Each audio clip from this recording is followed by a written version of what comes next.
Students, તો last વિડિયોની અંદર આપણે માદા પ્રજનનતંત્રને દરેકે દરેક ભાગોનો અભ્યાસ કર્યો હતો, જેમ કે અંડપિંડ છે, અંડવાહિની છે, ગર્ભાશય, યોનિમાર્ગ, બરાબર. તો આજે આપણે ભણીશું માદા પ્રજનનતંત્રની અંદર બાહ્ય જનનેન્દ્રિયોનો અભ્યાસ, બરાબર. તો આજનો આપણો પોઈન્ટ છે બાહ્ય જનનેન્દ્રિયો.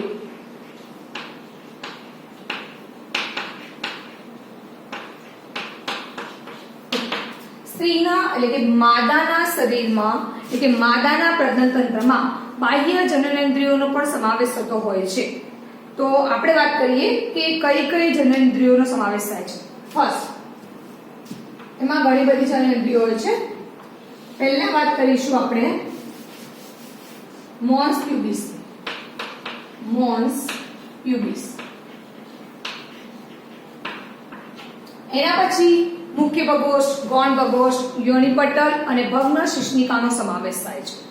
મિત્રો વાત કરીએ મોન્સ પ્યુબિસની પહેલા શરૂઆત કરીએ આપણે. તો એ યોનિ દ્વારની બહારના કે ઉપરના ભાગે ગોઠવાયેલી હોય છે. મતલબ કે સ્ત્રીના અંદર જે યોનિ માર્ગ હોય છે એમાં સૌથી બહારના ભાગે ગોઠવાયેલા જે રચના છે એને મોન્સ પ્યુબિસ કહીશું. તો આપણે લખીશું યોનિ દ્વારની બહારની બાજુ. યોનિ દ્વારની બહારની તરફ ગોઠવાયેલી હોય છે. એના પછી મિત્રો આપણે કહીશું કે જે મોન્સ પ્યુબિસ છે એ મેદ પેશીનો બનેલું હોય છે. મતલબ કે મેદ પેશીની બનેલી રચના હોય છે. આપણે એના માટે એક શબ્દ છે કે માંસપેશીનું ઓસિંકુ તરીકે પણ એને ઓળખવામાં આવે છે. એના માટે આપણે કહીશું મેદ પેશીની બનેલી.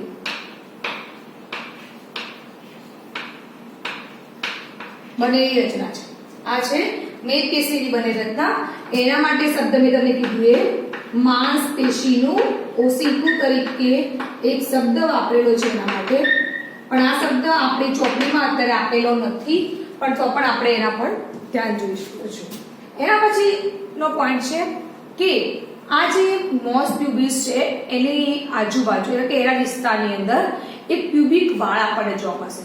મતલબ કે વાળ દ્વારા એ ઘેરાયેલું હોય છે. મોન્સ પ્યુબિસ જે છે એ વાળ દ્વારા ઘેરાયેલી રચના છે અને એ વાળને આપણે પ્યુબિક વાળ તરીકે ઓળખીશું. આપણી અંદર આની કોઈ પર્ટિક્યુલરલી આકૃતિ આપેલી નથી. લાસ્ટમાં જ્યારે બધા ભાગ વિશે આપણે જોઈ લઈએ તો હું તમને એની એક રેખાંકિત આકૃતિ સમજાવીશ. એટલે ઓકે, એના પછી આ થઈ ગયું મોન્સ પ્યુબિસ, જે યોનિ દ્વારની સૌથી બહારના ભાગે આવેલું છે. એના પછીનું બાહ્ય જનનેન્દ્રિય છે મુખ્ય બગોષ્ઠ. મુખ્ય બગોષ્ઠ. ઓકે, તો મુખ્ય બગોષ્ઠ એ શું? તો મોન્સ પ્યુબિસની નીચે એટલે કે અંદરની બાજુ આવેલી હોઠ જેવી એક રચના છે. આ હશે મોન્સ પ્યુબિસની નીચે. મોન્સ પ્યુબિસની નીચે આવેલી રચના છે. એનો આકાર આપણા હોઠ જેવો હોય છે. આ શબ્દ પણ આપણી બુકમાં નથી અને એ પોતે એક માંસલ ગળયુક્ત રચના છે. કેવી રચના છે? માંસલ ગળી.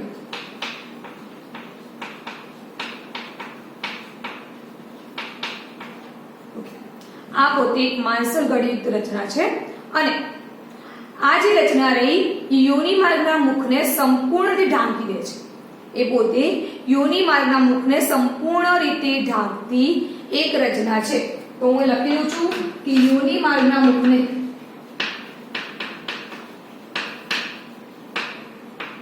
ઘેરતી રચના. ઓકે, આનો એક મુખ્ય વસ્તુ એ છે કે પોતે યોનિ માર્ગના મુખને ઘેરે છે. ધેન આફ્ટર ત્રીજું છે ગૌણ બગોષ્ઠ. બરાબર છે. એ પોતે સેમ મુખ્ય બગોષ્ઠના જેવી જ રચના છે, પણ એ મુખ્ય બગોષ્ઠની નીચે આવેલી રચના છે. ઓકે, સૌથી બહારની તરફ મોન્સ પ્યુબિસ, એના પછી અંદરની બાજુ મુખ્ય બગોષ્ઠ અને એની અંદરની બાજુ આવેલું હોય છે મોન્સ પ્યુબિસ. ગૌણ બગોષ્ઠ. ગૌણ બગોષ્ઠ એ દેખાવની એની રચના જે છે એ સેમ ટુ સેમ મુખ્ય બગોષ્ઠ જેવી જ હોય છે અને એ પોતે માંસલ ગળયુક્ત પણ હોય છે. બરાબર છે. એના પછી આપણે વાત કરીશું ભગ્ન શિશ્ન. એને ભગ્ન શિશ્ન પણ કહેવાય છે અને ભગ્ન શિશ્નિકા પણ કહેવામાં આવે છે.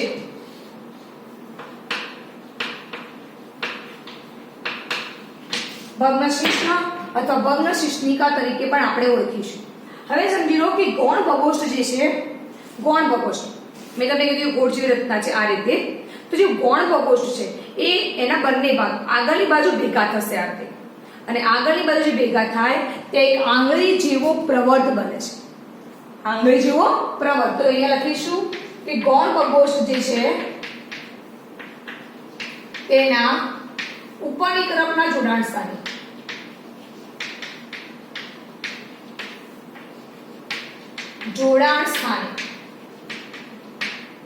જે આંગળી જેવો પ્રવર્ત છે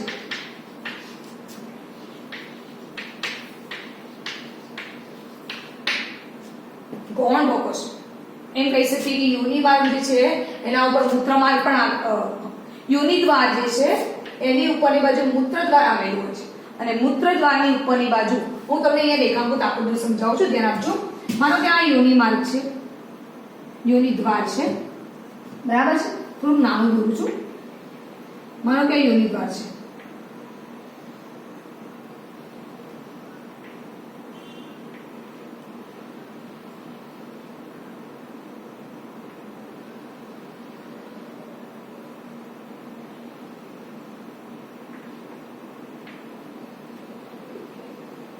આકૃતિને આપણે રેખાંકિત આકૃતિ કહીશું. એની કોઈ પર્ટિક્યુલર આકૃતિ આપણે ચોપડીમાં નથી આપેલી, ધેટ્સ વાય આપણે રેખાંકિત આકૃતિ સમજાવીશું. તો તમે જોઈ શકો છો કે આ જે સૌથી બહારની રચના છે, જ્યાં તમને વાળ જેવી રચના જોવા મળશે ને આખી મેઘપેશી બનેલી હશે, તો આને આપણે કહીશું મોન્સ પ્યુબિસ. દેન આફ્ટર આ જે ભાગ છે એને આપણે મુખ્ય પ્રકોષ્ઠ કહીશું. એના પછી અંદરનો જે ભાગ છે એને ગૌણ પ્રકોષ્ઠ તરીકે આપણે ઓળખીશું. હવે તમે જોઈ શકો છો કે ગૌણ પ્રકોષ્ઠનો આ જે ભાગ છે એ બંને બાજુ અહીંયા મૂત્ર માર્ગ હોય, અહીંયા મૂત્રદ્વાર છે, તો મૂત્રદ્વારના ઉપરની બાજુ બંને ગૌણ પ્રકોષ્ઠનો ભાગ જે ભેગો થઈ ગયો છે આ કયો એને આપણે ભગ્ન શિશ્નિકા કહીશું. બરાબર છે. અને આ જે ભગ્ન શિશ્નિકા રહ્યું એ આંગળી જેવો પ્રવર્ત હોય છે. એ પોતે ઉત્થાન પેશી ધરાવે છે. એ પોતે શું ધરાવે છે? ઉત્થાન પેશી. આપણે શિશ્નની અંદર ભણી ગયા કે તે ઉત્થાન પેશી માટે ઘણા બધા કોટર હતા રુધિર ભરાવા માટે. અહીંયા બંને સમાન હોય છે, મતલબ કે આને જે છે ભગ્ન શિશ્ન એને નરના શિશ્નને સમાન ગણવામાં આવે છે. ફક્ત ફરક એટલો છે કે નરના શિશ્નમાં જે નળીઓ હતી રુધિરના ભરાવાની એ નળીઓ આની અંદર હોતી નથી. બરાબર છે. જે નરના શિશ્નમાં જે નળીઓ હોય છે રુધિર ભરાવા માટેની, જેના કારણે શિશ્ન જાડું અને મોટું થાય છે, એવી નળીઓ ભગ્ન શિશ્નની અંદર હોતી નથી. બસ આટલો જ ડિફરન્ટ છે. બાકી શિશ્ન અને ભગ્ન શિશ્નિકાને એકબીજાને સમકક્ષ ગણવામાં આવે છે. આ વસ્તુ આપણે યાદ રાખવી પડશે. બરાબર છે. ઓકે. એના પછીનો પોઈન્ટ છે લાસ્ટ યોનિ પટલ. માદા પ્રજનન તંત્રમાં આ પાન જે છે એ બાહ્ય જનનેન્દ્રિય તરીકે આપણે ઓળખીએ છીએ. યોનિ પટલ. યોનિ પટલ જે છે એ પોતે હું તમને કહું કે યોનિ મુખ જે છે, યોનિનું જે દ્વાર છે એના કલા દ્વારા અંશતઃ આવૃત જે રચના હોય, યોનિ દ્વારને કોઈ શ્રેષ્ઠ કલા દ્વારા અંશતઃ આવર્તી રચના એને આપણે યોનિ પટલ કહીશું. તો લખું છું યોનિ દ્વારને પાતળી શ્લેષ્મ કલા દ્વારા આવર્તી રચના, અંશતઃ આવર્તી રચના.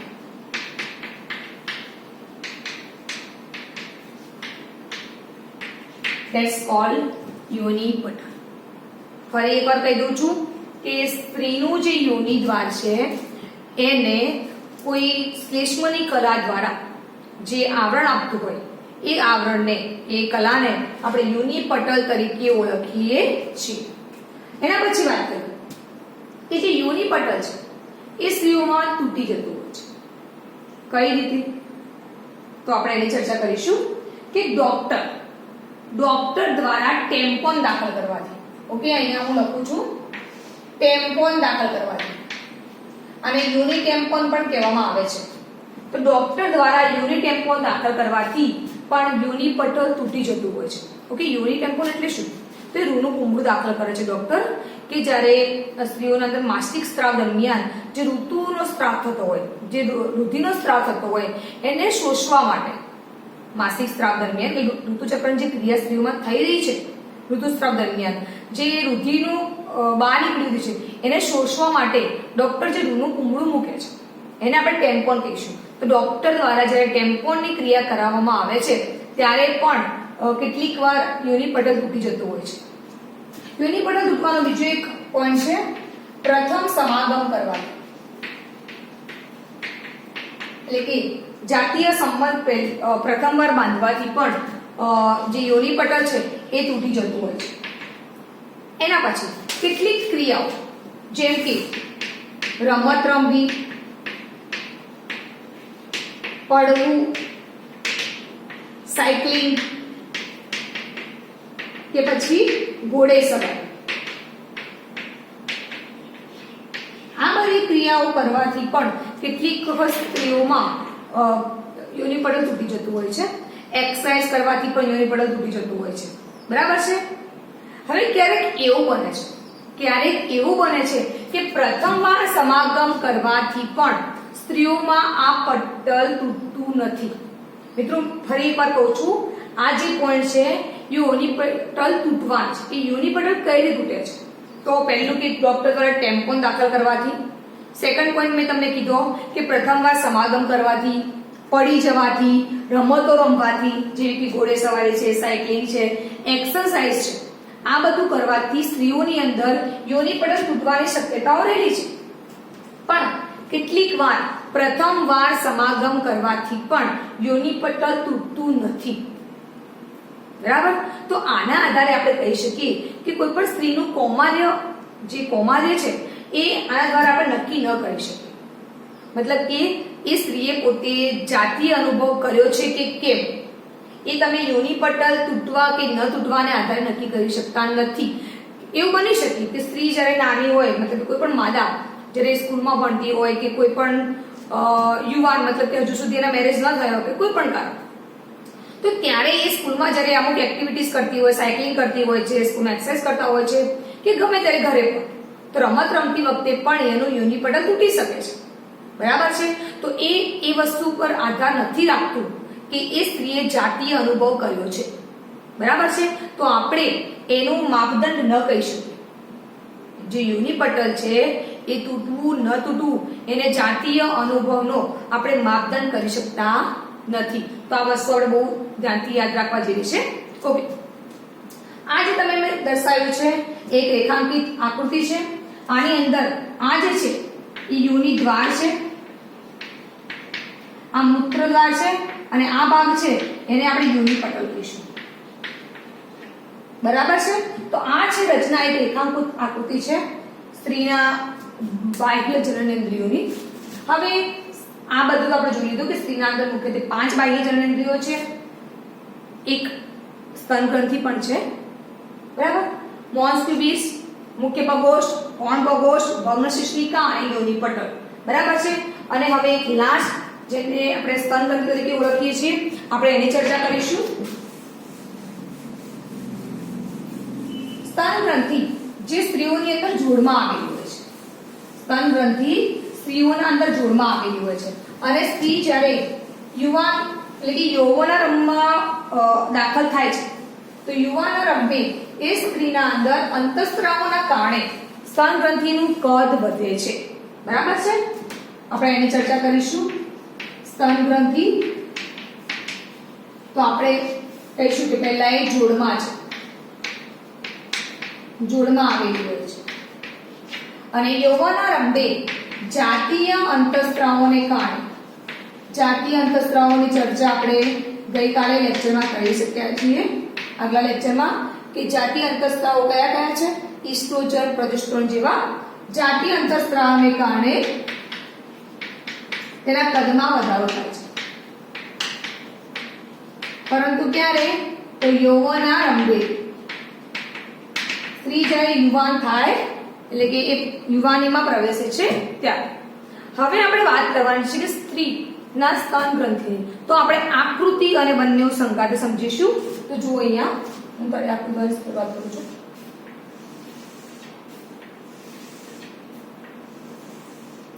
આ જે છે એ પાંસળીનો ભાગ છે.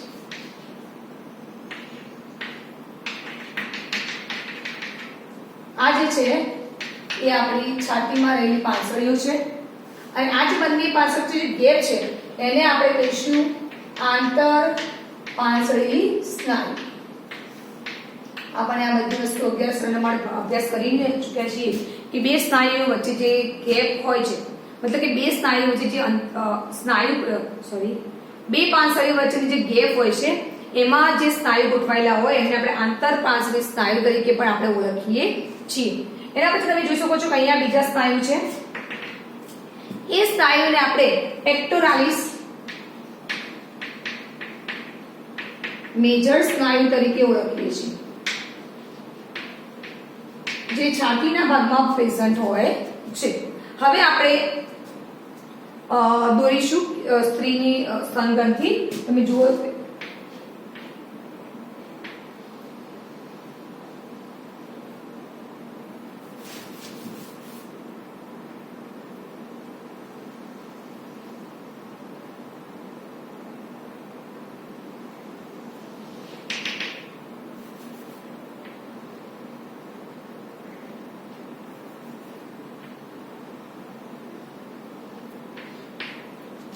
જોઈ શકો છો તમે આકૃતિ.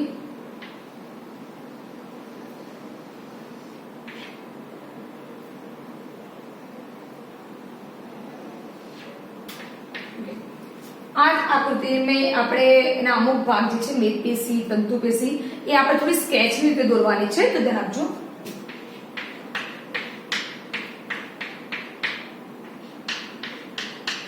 થોડી સ્કેચ આપણે જેમ પેઇન્ટિંગમાં દોરતા હોય સ્કેચ એ પ્રમાણે આપણે થોડી આકૃતિ દોરીશું. આ ભાગ આ જે છે એ એની મેદપેશી છે.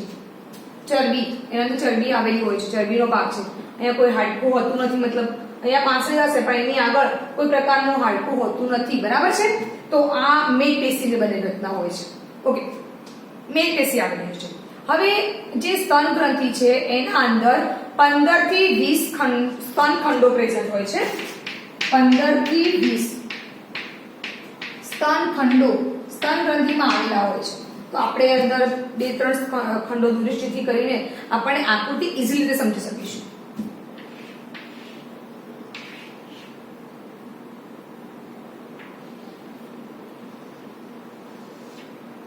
આ રીતે ખંડ જેવો ભાગ છે, તમે જોઈ શકો છો. હું 2-3 દોરું છું જેથી કરીને આપણે આકૃતિને ઈઝીલી સમજી શકીએ, બરાબર છે. હવે તમે જોઈ શકશો અહીંયા આ ભાગ, આ તો મેદપેશીનો મેં તમને કીધું એ પ્રમાણે. હવે દરેક સ્તન ખંડની અંદર કુપિકાઓ આવેલી હોય છે. સ્તન કુપિકાઓ, કુપ એટલે આપણે ખાડો કહીએ છીએ, તો સ્તન કુપિકાઓ દરેક સ્તન ખંડની અંદર પ્રેઝન્ટ હોય છે. અને કુપિકાઓનું મુખ્ય કાર્ય દૂધનો સ્ત્રાવ કરવો અને એક કૂપની અંદર એનો સંગ્રહ કરવો. તો સ્તન જે કુપિકા છે, સ્તન કુપિકા તે પોતે દૂધનો સ્ત્રાવ તેમજ સંગ્રહ કરે છે. સ્તન કુપિકાની આકૃતિ હું દોરું છું, તમે જોઈ શકો છો અહીંયાથી ઘણી બધી કુપિકાઓ સ્તન ખંડમાં પ્રેઝન્ટ હશે. કુપિકાની અંદર દરેક કુપિકાની અંદર કુપિકા કોષો આવેલા હોય છે અને એ કોષો દૂધનું નિર્માણ કરે છે. ફરી એકવાર કહું છું કે કુપિકાની અંદર કુપિકા કોષો પ્રેઝન્ટ હોય છે અને કુપિકા કોષો દૂધનો સ્ત્રાવ કરે છે અને જે કુપિકા જે છે એ દૂધનો સંગ્રહ કરે છે. તો સ્તન કુપિકાઓ અહીંયા પ્રેઝન્ટ હશે, બરાબર. બધી સ્તન કુપિકાઓમાંથી નલિકાઓ નીકળશે જેને આપણે સ્તન નલિકા તરીકે ઓળખીએ છીએ. તો અહીંયા તમે જોઈ શકશો કે આ રીતે ઘણી બધી સ્તન નલિકાઓ અહીંયાથી બહાર નીકળશે. ઓકે, પહેલા આનું નામ આપી દઉં છું. સ્તન કુપિકા, આ જે છે સ્તન ખંડ. તમે જોઈ શકશો કે અહીંયા 3 ખંડ દર્શાવ્યા છે. એકચ્યુઅલી મેં તમને કીધું એ પ્રમાણે સ્તન ગ્રંથિની અંદર 15 થી 20 સ્તનખંડો પ્રેઝન્ટ હોય છે, બરાબર છે. પણ અહીંયા આકૃતિ આપણને સારી રીતે સમજાય એટલા માટે મેં 2-3 ખંડો દર્શાવ્યા છે. ઓકે, તો કુપિકાઓની અંદરથી સ્તન નલિકાઓ નીકળતી હોય છે અને એ સ્તન નલિકાઓ દરેક ખંડની સ્તન નલિકાઓ ભેગી મળી અને સ્તન નલિકામાં ખુલે છે. ઓકે, આ જે અહીંયા ખુલશે એ સ્તન નલિકા છે. તમે જુઓ એની સંખ્યા ઓછી જતી હોય છે. અહીંયા હું લખું છું સ્તન નલિકા. ઓકે, સ્તન નલિકા જે રહી એના પહોળા ભાગને તુંબિકા તરીકે ઓળખવામાં આવે છે. એટલે કે સ્તન નલિકાઓ ભેગી મળી અને તુંબિકામાં ખુલતી હોય છે. મતલબ કે સ્તન, આપણે તુંબિકા માટે શબ્દ કયો કોને કીધું છે? જે પહોળો ભાગ છે. તો સ્તન નલિકાનો જે પહોળો ભાગ છે આપણે એને તુંબિકા તરીકે ઓળખીએ છીએ. ઓકે, તુંબિકા, આ જે પહોળો ભાગ છે એને આપણે તુંબિકા કહીશું. તુંબિકા, અધરવાઇઝ સ્તન તુંબિકા પણ તમે એને ઓળખી શકો છો. તુંબિકાઓ ભેગી થઈ અને દુગ્ધ વાહિનીમાં ખુલશે. ઓકે, અહીંયા તો આનું નામ છે દુગ્ધ વાહિની. દુગ્ધ વાહિની, આ નિપલમાં, આને આપણે નિપલ તરીકે ઓળખીએ છીએ. આ જે બહારનો થોડો લાંબો ભાગ છે જેને આપણે નિપલ તરીકે ઓળખીએ છીએ, જે બહારની તરફ આવેલું હોય છે. આ જે છે એ પેશીને આપણે તંતુ પેશી તરીકે ઓળખીએ છીએ. અહીંયા તંતુ પેશી આવેલી હોય છે. મિત્રો તમે જોઈ શકો છો કે અહીંયા ખંડો છે, સ્તનખંડો. સ્તનખંડોની અંદર સ્તન કુપિકાઓ આવેલી હોય છે. કુપિકાઓ દૂધનો સ્ત્રાવ અને સંગ્રહ કરે છે. કુપિકાઓમાંથી નીકળતી જે નળીઓ છે એને આપણે સ્તન નલિકા તરીકે ઓળખીએ છીએ. અને દરેક ખંડની સ્તન નલિકાઓ ભેગી મળી સ્તન વાહિનીમાં ખુલે છે. સ્તન વાહિનીનો જે પહોળો ભાગ છે એને આપણે સ્તન તુંબિકા કહીશું. સ્તન તુંબિકાઓ ભેગી મળી અને દુગ્ધ વાહિનીમાં ખુલે છે. અને દુગ્ધ વાહિની જે છે એ નિપલમાં એન્ટર થાય છે. હવે જે કહેવાય કે બાળક, મતલબ કે જ્યારે સ્ત્રી પોતાના બાળકને, કોઈ પણ સસ્તન સ્ત્રીઓ માદા હોય એ પોતાના બાળકને જન્મ આપે છે, ત્યારબાદ બાળક જો શોષશે, નિપલ પોતાના મોઢામાં લઈ અને બાળકના શોષવાથી જ એમાંથી દૂધ બહાર નીકળે છે. ફરી એકવાર કહી દઉં કે બાળક જ્યારે એના માતાના સ્તન ગ્રંથિમાંથી નિપલ દ્વારા એનું શોષણ કરશે તો જ એમાંથી દૂધનો સ્ત્રાવ થશે. એના વગર એમાંથી દૂધનો સ્ત્રાવ થતો હોતો નથી. હું તમને એક નોર્મલ અહીંયા દર્શાવી દઉં છું કે કઈ જગ્યાએથી કઈ જગ્યાએ એનું દૂધનો વહન થાય છે, જેથી કરીને આપણે એટલા પોઈન્ટ જોઈ લઈએ તો આપણને એટલી ખબર પડે કે ક્યાંથી કોનું વહન થયું. સૌપ્રથમ તો સ્તન ગ્રંથિ. સ્તન ગ્રંથિની અંદર કોણ હોય છે? સ્તનખંડ. સ્તનખંડના અંદર સ્તન કુપિકા કે પછી કોષ, રાઈટ? સ્તન કુપિકા કે પછી સ્તન કોષો તરીકે આપણે ઓળખીએ છીએ. એ ભેગા થઈને ખુલશે સ્તન નલિકામાં. મતલબ સૌપ્રથમ સ્તનખંડની અંદર સ્તન કુપિકાઓ આવેલી હોય છે. કુપિકાઓ ભેગી મળી સ્તન નલિકામાં ખુલે છે, બરાબર છે? સ્તન નલિકા, દરેક ખંડની સ્તન નલિકા ભેગી થઈ અને સ્તન વાહિનીમાં ખુલે છે. સ્તન વાહિનીમાં ખુલે છે. સ્તન વાહિની દુગ્ધ નલિકામાં ખુલે છે. અને દુગ્ધ નલિકા જે છે સ્તન વાહિની છે એ સ્તન તુંબિકામાં ખુલે છે.